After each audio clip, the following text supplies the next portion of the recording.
Welcome to the Work Hard, Play Hard podcast. My name is Rob Murgatroyd, and I am a former doctor turned lifestyle entrepreneur. Each week, I interview some of the best minds on the planet on the science of achievement and the art of fulfillment. Today's episode is a mini-sode that we call Fri-Date with the Wife. In these mini-sodes, my wife Kim and I deconstruct the strategies that we've developed over the last decade to not only grow personally, but to turn our struggles into lessons and create fulfillment in all areas of our lives. Excuses are over. It's time to live. Let's dig into today's topic. Okay, before we get into this episode of Fri-Date, I want to remind you that my 2019 mastermind is filling up quickly in terms of the applications rolling in. Now, I've not started my pre-qualification phone calls yet, but remember, this is on a first come, first served basis for at least getting your applications in line. I go through them all. I look for the best fit, and then I set up a phone call to see if it's a great fit between you, me, and our existing group. So, if you are at all interested, go to workhardplayhardpodcast.com/mastermind. So the mastermind is the fastest way I know of to 10x your business, up-level your tribe, and get a clear path to grow your business and your relationship to the next level. It's like a significant shortcut for you. So look at it this way. What if by this time next year, your profits 10x and you spent less time working and had more time with your family and your friends doing the things that light you up? And what if you did it with the highest level entrepreneurs on the planet? And what if you learned all of this while you were experiencing some of the most amazing adventures, places, and cities in the world? Stop the what ifs and make a decision to make this happen. So go to workhardplayhardpodcast.com/mastermind and fill out the application. In the mastermind, I'll put you into a group of high-level achievers where everyone is at your level or higher, and you'll be in 3 different masterminds throughout the year, going to 3 different locations and being a part of what I call an experiential learning environment. I learn best by doing cool things with cool people and not in the back of a Holiday Inn conference room. So I redesigned the entire mastermind concept and made it fully immersive experiences. I made the long conference room tables disappear, the one with the mints and the water. It's all gone. So who's it for? Any upper 6-figure earner that is at $300,000 or above, or those that have just barely squeaked over their first million and are looking to learn how to get past the multiple 7-figure range year after year. So even if you're just curious, go to workhardplayhardpodcast.com/mastermind and click apply. Do not let this negative self-chatter get in the way. We all have it, by the way. Power through it. Power through it. You can do it. All right, let's get on with the episode. Well, Kimberly Murgatroyd. I didn't know what was going to come out there. Happy Christmas, New Year to you. Happy Christmas. Hey, you know what we're going to talk about today? Yes. We are going to talk about 3 strategies to put in place when designing your 2019 goals. Well, you are the genius behind everything goal setting. I've honestly, I have to give you a compliment here. And not just because I'm your wife. Take your time. Slow it down, baby. Go ahead. I have never seen anyone create goals and tackle them in the way that you do. You are like a goal slayer. And I am really just grateful and proud of you grateful to have you in my life because I'm an Aquarius and I just fly by the seat of my pants. So I would never have a goal if it wasn't for you. I love that. I thought you were going to call me a goal slut. That's what it felt like was coming out of your mouth. I don't know why. I was like, a goal slut? I'd never been called that before, but okay. Yeah. Okay. But it sounded kind of nice to you in a way. It sounded kind of nice. I was going with goal slayer. So. Goal slayer. So there's 3 things we're going to talk about. Number 1 is to choose goals that bring you excitement. Number 2, consider rituals over goals. And number 3, our annual ritual of leaving the story behind. So, look, the first one I want to talk about is excitement. And I remember right where I was. We were in Santa Monica at our dear friend, Chris and Lori Harder's house. And Chris's brother, Nick, was doing a marathon. And so Chris, being the kind of brother that he is, we were running around in his car chasing mile markers in the mastermind so that we could... In the mastermind. Mastermind. Oh my God. See what's on my mind? In the marathon, the other M, in the marathon. And you'll see why I said mastermind in a second. Just so we can wave at him. So, you rush there, you want to get a parking spot, and you're waiting for Nick to go by so you can go, woohoo, hey. And we're just hoping to beat him because he's like a gazelle. Because he's really fast. And so while we were there, you have to wait, right? So we're just having this conversation. He said, well, what is it that you'd love to do? And I said, well, obviously our passion is travel and we spend a lot of our time traveling, but I'm really, really stuck. I haven't been able to sell my chiropractic office and I really want to sell it. And I really would love to be doing something that's involving travel and blah, blah, blah. And he goes, dude, I know exactly what you need to do. And I'm like, what? He says, you need to run a mastermind. And I said, what do you mean? He said, you need to do a mastermind that is completely different from every other mastermind. You need to do your mastermind. I said, what do you mean? He said, well, when I come on a trip with you to Greece, it is life-changing. Like I come back and we've sat on the beach and we've had cocktails and we brainstorm business ideas and life goals and, where we want to travel to next. And you guys have been doing this for years and you have millions of views on YouTube where people are just loving what you guys stand for and the inspiration that you offer. Why don't you just formalize it? And I was like, maybe I can find a way that I could do this mastermind in the way that I want to do it and simultaneously get myself out of this office. So that began a journey. So point number 1 is to find something that you're excited about. In another podcast, we talked about, me making a goal that I wasn't excited about, but sounded logical, which was I'm going to open up 10 chiropractic offices. I'm going to sell them for $3 million and I'm going to live on the interest. The problem with that was I didn't give a shit about it. It wasn't exciting. I don't give a shit about the one office I have. Sorry, but it's the truth. I just was not. And when I say I don't give a shit, I mean, I wasn't passionate about it, right? It just wasn't something. I just felt like it was 25 years in. 25 years in. I'm not the same guy. So number 1 is be super passionate about what it is that you do.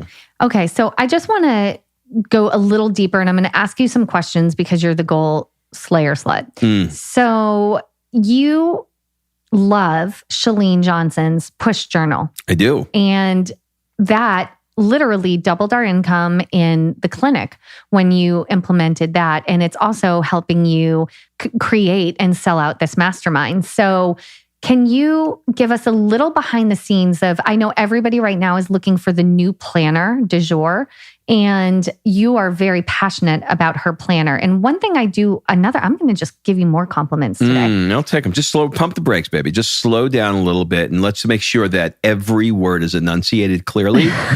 And that I'm just it's like... It is being recorded, right? Hold on a second. 3, 2... Oh my God. Go. Thanks, honey. So the next compliment I'm going to give you is a lot of people come into this world of being, some sort of like expert in whatever, and they reinvent the wheel. What I love is that you will jump in and find a system that works for you. And if one exists, like let's say Chalene's push planner, you just go all in on that. You don't try to reinvent the wheel, add your spin on it and call Rob Murgatroyd's goal setting system. You actually just jump all in and give credit where credit is due and it allows you more freedom rather than reinventing the wheel. So can you tell me and everybody, because I'm not alone, what you love so much about her system with the push planner? And God, I've said it so many times we should be an affiliate. What you've said, I mean, what the system is and why you think that one is so different from every other goal system out there. Goal setting system out there. Say that 3 times fast. Yeah. The short answer is that it works, but here's why does it work? So, I don't want to go through like a 30-minute lesson of the mechanics of it, but what I'll say is this: there is one major piece of this system that I believe is the secret. Like, it's kind of like the 95-5 of this system. We talk about the 80-20, but like this is like the 95-5 of what makes this system work. There's a ton of other things in the system that is incredible, but the thing that makes this amazing is one practice that you do every single day. And that is, at the top of the page, you write down what your push goal is. So you choose one major goal. What she forces you to do is she forces you to choose, after you select 10 goals, to choose one. And if one of those goals isn't on that list, then you just rewrite a goal. And the definition of a push goal is, what is the goal that will likely knock down other goals? So let's say you have 3 or 4 goals on there. They're about buying things. And you decide that your push goal is going to be that I make $200,000. Well, if you make $200,000, then you can buy 3 of those goals. So that one push goal knocks down the other goals, right? So once you define what the push goal is at the top of the paper, then you have to write down 3 actions that you're going to do today that relate to accomplishing the push goal. Now, here's the thing. When you come up with the push goal, you pre-do the work where you write down 50 to 100 things that you can do to accomplish that push goal. So now you have this massive list. And so every day you open your planner and you write at the top, this is my push goal. What are the 3 actions I'm going to do? But you don't have to think of the 3 actions you're going to do because you have it on another brainstorm page. And all you do is pluck those 3 things off the list and take action against it. So when you do this, I don't do it on Saturday and Sunday. When you do it Monday through Friday, you have trained your brain to shut everything else off and go, this is the thing that is most important, because I know when I accomplish this thing that my life is going to be better and more goals are going to be accomplished because of this thing. You don't have to sit there and brainstorm. You don't have to think about it. You simply open up to the brainstorm page, write the push goal down, and take 3 5 to 10 minute actions against that push goal. That's the thing that hits me. It makes you break down tasks into 10-minute tasks. So if every day you have to do 3 10-minute tasks that bring you closer to that goal, then you are going to be building that belief that you actually can make this happen. That's belief. You can't just go, I believe, I believe, I believe. In the same way that you can't sit on the couch and go, I want 200 grand. I want 200 grand. I want 130 pounds as you eat Cheetos sitting on the couch. Like, that's not going to work. You can't manifest that way. You have to manifest it. You have to believe it. But to truly be a 10 out of 10 in belief, you have to take action towards your goals. But if the actions look too huge, then you're not going to do them. So if you take something in like weight loss, if you take someone that's eating fast food and has 0 meal prepping experience, and you have them, spend 4 hours a week meal prepping every single meal and never eating out, you're going from one extreme to the next. So with people like that, I typically go, why don't you change 2 meals? Let's start there and keep the rest the way it is, and slowly bring them in, because that's going to build their belief that they actually can do this.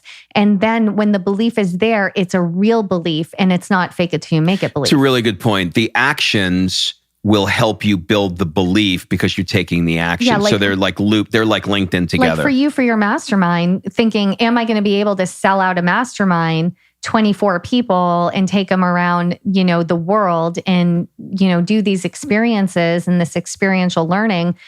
At the very beginning, when you announced it, your belief probably was lower than it is now that it's 65% sold out or whatever. So for sure. That's a really, really good point. All right. So number 2 is rituals over goals. So what do you want to add to that? Because I feel like the rituals are those daily actions that you're taking towards your goals. Yeah. That's a really, really good point. You have to consider what are the rituals that you need to put in place to accomplish it. So, a simple ritual is having a push journal, so that you've got the goal on the top and you have your actions. And that's a ritual I do every morning, because I know if I do that ritual, then I will take action on the goal, the push goal that I've set forth. I could have a goal to lose 20 pounds. And if I have a ritual for me of writing my food down and how much water I have and what I did at the gym, the ritual... Which, by the way, is also included in the push journal. Which is included in the push journal. That's how genius this thing is. Mm-hmm. I'm telling you, hashtag affiliate. I know. And the ritual of doing that allows me to accomplish, what I need to accomplish in that area. So I would consider that whatever goals you have, consider what your identity is associated with the goal, and consider the rituals that you need to put in your life in order to accomplish that goal. And I think people get really confused about, I just get disappointed every year. I come up with my goals of what I want to do and I never hit them. And I think it's like the goal behind the goal. Like you got to write down, who are you accomplishing this thing? How are you building belief by taking actions? What small actions are you going to take to build belief? What's your identity? What rituals do you have in place? I think there's a lot of pieces of the puzzle that will allow people to kind of, sink their teeth into accomplishing the goal. Yeah. And back to the first one, having a goal that brings you excitement, but that also creates a fire in you that makes you want to accomplish it. Because goals like I want to make 200 grand are really boring, non-emotional goals. But when you boil that down and keep asking yourself, what's that 200 grand going to do for you? That's when you find the real goal. Because what you end up uncovering when you keep asking yourself, why do you want that, is where the struggle actually is and the true emotional reason behind that blanket, goal. So don't just write a goal and whatever. Dig in a little bit deeper. And why do you want that goal? Are you excited about that goal? What's going to happen when you hit the wall in that goal? Because you will. You'll hit like 100 of them. And are you going to have what it takes to bust through? And do you have the support system? Are you in the mastermind? Do you have a great network of friends? Do you have a team of people that you can rely on when shit hits the fan over the next year? That's the stuff you need to put in place. It's not just throw a vision board up and, call in and pray, like post and pray, literally post your vision board and pray that it all works out. Like that's not how dreams are realized. They're realized with strategy and action and support and team effort. All right. So let's wrap up with the last point, which is to leave the story behind. Can I say something on this? Yeah. I'm going to look for the picture because there was the first year that we ever did this. And we were in Brazil. It was 2005, I believe. We had not gotten married yet. Pink balloon. Yes, the pink balloon picture. So he had been playing the story in his head of whatever the drama. I don't even honestly remember what it was at this point because it's so far left behind now. But I want to find that picture because I want to use it. I want you to use it and write a post about it towards the end of the year because I think it's so powerful. But so 2005, I don't know what we were going through. There was some drama and we were looping stories. And Rob was looping this story about whatever it was. And we were there for New Year's. So it's the whole, going into the new year. And we said, what if we agree to leave that story in 2004 or whatever it was? Let's agree to leave that story in the last year. And we did. And so we did like a little weird thing where we got this, where would we get a pink balloon? But we did. We got a pink balloon, blew it up. And then he literally held the balloon, said the story one last time, and let the balloon go up into the sky. Did we buy a pink balloon, or did somebody just hand us a balloon randomly? Someone must have handed it randomly because I don't think you would have chosen pink. But I do remember that. But he said the story one last time and literally let the balloon fly up into the air. And that was the last time we were allowed to repeat that story. And that was the first year. We have done it every single year since 2005. And it's genius. So we have two things: stupid idea time and leave the story behind. Yeah. They'll change your life. I was interviewed yesterday on the podcast, and I told that because it's coming up, it's coming up at that time of the year where that, comes up for us. So I told him about it, and he's like, I really love it. He said, can you give me some examples of some previous stories that you left behind? And I said, we have a rule that as of January 1st, we're not allowed to bring it up again. And if we do, we smack each other and go like, you can't say it. And because of that, ritual that we have in place where you're not allowed to tell the story, after like the first month or two of you trying to tell the same damn, drama over and over again, you stop because we hold each other accountable and say, well, you're not allowed to say it. Well, what I realized that did is it deleted the file in my brain of what the freaking story was, and I can't remember. I might be able to remember one or two over the last... I remember mine from last year. Over 10 years, but I honestly don't remember what they are. So this is kind of interesting, isn't it? Yeah. So leave the story behind is such a genius thing. So think of that thing, and if you can't think of the thing that you are repeating, ask your best friend. Oh, they'll tell you. Because they will know. And sometimes I think the other aspect, yes, we hold each other accountable, but making a conscious decision to never speak of this again is like making peace with it, because this is not something that you either got to solve a problem or move on. But you can't keep repeating the same loop over and over, because you're going to lose friends. You're going to lose family members. It's not going to be good for anybody. So I know for me last year, the story that I kept saying is, I'm a busy mom. We're running 3 businesses. I don't have time to really take care of myself, put makeup on, shower. And I know this probably sounds crazy to a lot of you, but for me, it was real. And it was like, I had the choice. I get 4 hours in a day when my kid's in school. Now I have 6, but I had 4 hours a day. I had to go to the gym, shower, and work my business in those 4 hours, plus run any errands that I didn't want to run with her. So I had to pick and choose my battle.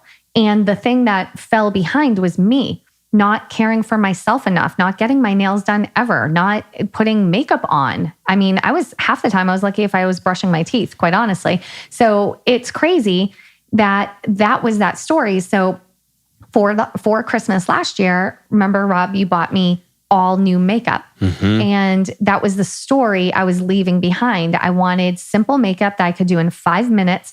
So I felt my best and I felt confident, and I didn't have to be the tired, exhausted, overwhelmed, busy mom that doesn't have time for that. I wanted to leave that behind and take care of myself more. So that's what I did. And look at me right now.